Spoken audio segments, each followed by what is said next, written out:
So in this video, we'll be actually adding our material onto our modular pieces, which is essentially the last step before we start building. But to do that, we first need to learn how we can put multiple materials onto one object. So bricks, concrete, metal, glass onto one object. And then we will need to look at unwrapping to fix some issues that will come up.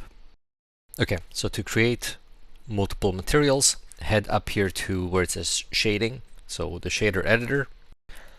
Then here, hit the X to clear the current material that we have and create a new one. Then select the green node and press Ctrl T. If you have the Node Wrangler add-on, that's going to create these three new nodes. On the image texture node, open the brick texture that you created in the last video. And let's rename this material as brick. Then hit X, and we're going to create a new material. Now, we did not delete this material. If you click this little globe, you will see that the brick material still exists. We just stopped applying it. So let's create a new material. Do the exact same setup, Ctrl T on the green node and open the concrete texture. And let's rename this material concrete. Now it's just rinse and repeat. You're gonna do this for the metal, and I'm actually going to create a fourth material as well for the glass. Now, depending on the version of Blender that you're using, creating the glass material might require different steps. So for you guys on 3.5, you might have to Google around if you want the glass material.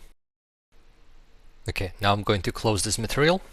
And if you have a look here, there's this slot 1.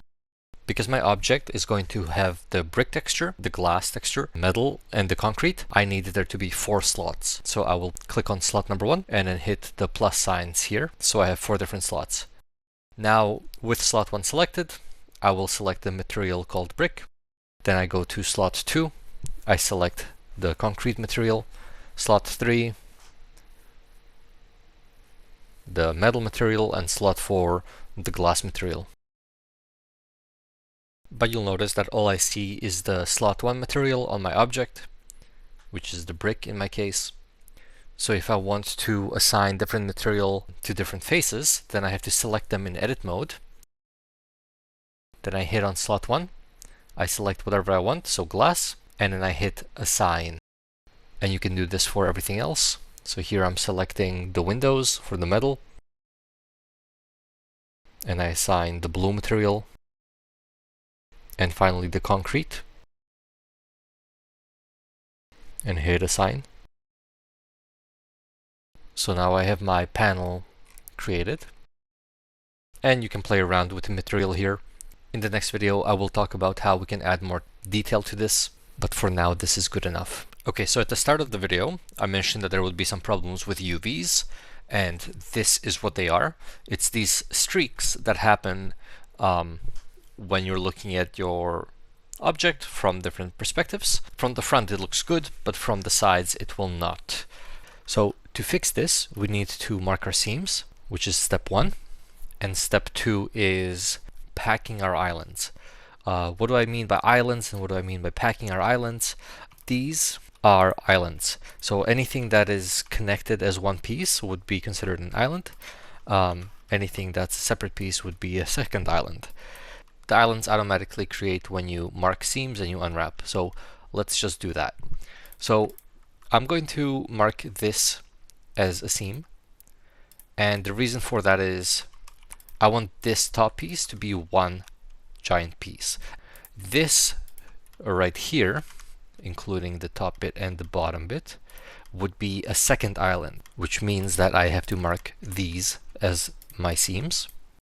And when I click on one of the faces inside of the seam and I press L, so that is one island, this is a second island, everything else here is a third island, which is fine, except because this thing right here is made of different material, I want that to be its own island as well. So I'm just going to mark the seams here. Press L just to make sure that I fully isolated it. Same with our glass windows. I just mark those as seams. I'm actually going to hide the glass windows so I know what else I have remaining. And finally, I will mark this as a seam as well, these two. Okay, but we don't see any difference, and that is because we have to unwrap. For you guys on 3.5, when you just go to unwrap, it automatically just does this angle-based unwrap. I don't think you have these two settings enabled, which is fine. When you hit that, you will get a result. The problem is that is not the result you probably want, right? Half these bricks are upside down or sideways, half of them are a little bit bigger than the others, and actually right here I have a little bit of a problem. This piece right here, if I show you what it looks like, this is what it looks like. If I was to stretch this out on a piece of paper, I wouldn't be able to, because I would have to make a cut right here and right here. Same with here and here. So I'm going to make those cuts. And I'll unwrap again. Okay, so the first problem is done. I marked my seams, and the seams are marked appropriately, and I have multiple islands, and you can kind of see them here, right? So this is island number 1, this right here is island number 2, 3, 4, and so on. There's a lot of the islands.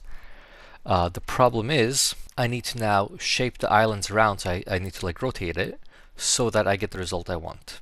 Now each one of these islands, so this is an island and it's made of 3 different faces, is essentially represented by this square here on the left. So whatever I do to my square on the left, however I distort it, the corresponding, I guess, island in my 3D viewport changes. Which means if I rotate this island by 90 degrees, my texture also rotates by 90 degrees. If I scale it, so this island on the left encompasses more of the texture, then on the right I get more bricks, right? Or vice versa. So now it's essentially a game of let's try to make this fit nicely. It will get complicated because, for example, my windows, they're not using the brick texture, but they still show up here. So what I like to do when I do this is I like to select everything that's not using the brick texture.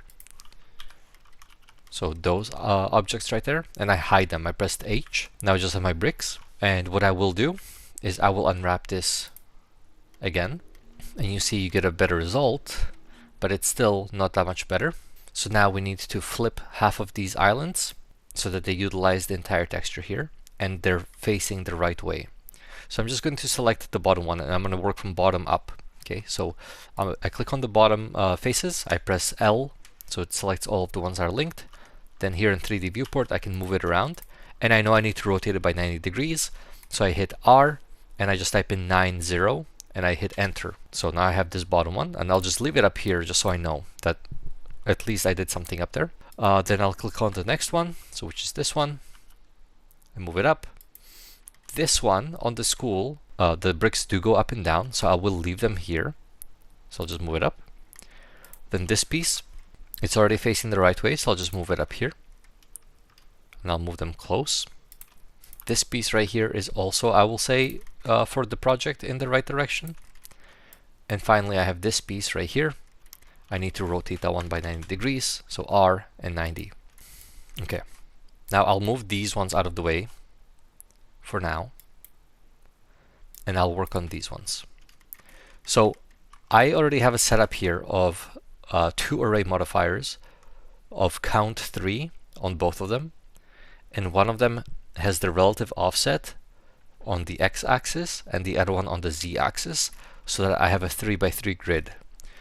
Because in this setup I can see the seams right here. There's a seam, and the point of this, the reason why we made a repeating seamless texture, is so we can get rid of these seams.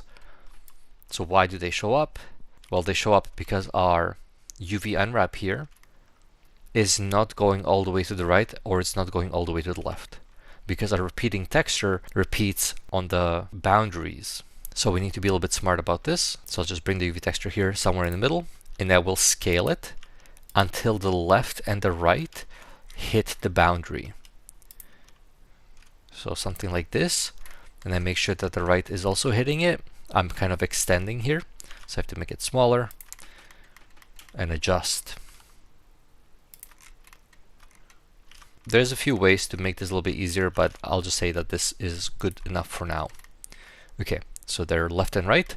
Now if I check for my seams, I can no longer see them, right? I am expecting a seam somewhere here. I only see the one that I made in Photoshop, but everything else is fine. I still have a seam right here though, and that is because that seam's coming from one of these two objects.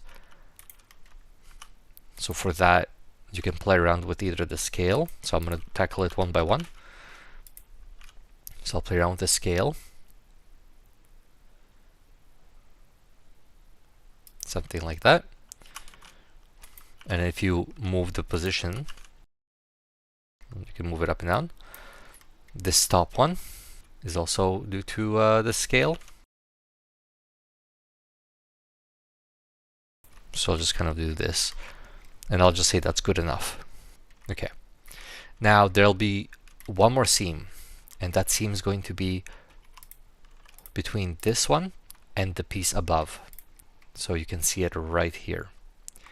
And that seam's happening because this piece right here needs to tile with the bottom piece of this one. Right? The bottom piece of this one is the same thing as this top piece because they repeat. So all I'm going to do is select this island and I'll just move it down right here so that they essentially continue. And now there's no more seams. And personally, I'm not a huge fan of the size of these horizontal bricks. So I will increase the size of the island, which means that these will get a little bit smaller. Something like that. Now, back in edit mode, if I press Alt-H, that's going to unhide everything else. And let's just say I want to work on this piece right here, the concrete. So this one is pretty easy, it's just one. So I'm not going to hide anything. I just have the island selected here on the left. And to give it a little bit more resolution, because it's a little bit pixely, I'm going to scale it up. Something like this. And you can move it to the side, it doesn't really matter. And finally, the windows. It depends on where you make the cuts and how you lay them on top of the door. So I'll just leave it like this for now. And I'll just call that a day. And these windows, because I'm not using a material on them, the unwrap there doesn't matter. Okay, for the other pieces, it should be much easier. For the corner pieces and the roof should be quite easy peasy. And for the doors here and the windows here should be pretty fine as well. So good luck on this. And yeah, that's it.